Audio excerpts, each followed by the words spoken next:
Un accord de transparence fiscale signé en plein cœur de l'Europe par le ministre d'État Serge Tel, le ministre slovaque des Finances à Bruxelles, président du Conseil de l'Union européenne, Peter Casimir, et le commissaire européen aux affaires économiques et financières, à la fiscalité et à l'union douanière, Pierre Moscovici. Très concrètement, cet accord prévoit que Monaco et les États membres de l'Union européenne échangeront automatiquement dès 2018 les informations relatives aux comptes financiers des non-résidents, informations collectées à compter du 1er janvier 2017. C'est une signature très importante pour nous. C'est un signal en Europe parce que Monaco est un partenaire pour l'Europe. La principauté défend les valeurs européennes. Nous croyons vraiment que la transparence dans les transactions doit faire partie de notre culture. On est en train aujourd'hui de signer cet accord fondamental sur la transparence fiscale, à la demande et au souhait, et conformément à la volonté du prince de voir Monaco se réunir avec le concert des nations sur ces sujets-là.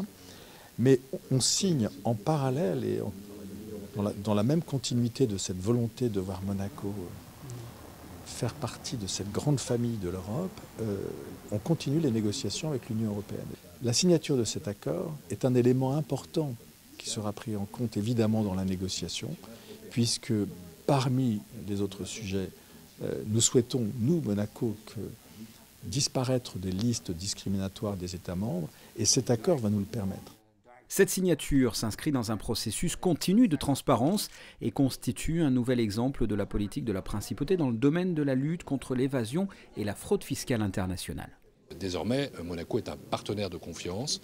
Monaco voit son rôle de place financière crédible et propre consacré et rejoint la norme internationale en la matière. Et je pense que c'est aussi une étape importante dans la négociation de ce que souhaite Monaco, c'est-à-dire un accord d'association avec l'Union européenne. Bref, c'est une relation encore plus forte qui se noue entre l'Union européenne et Monaco. C'est un accord qui est d'une importance réelle, mais aussi d'une grande importance symbolique et politique.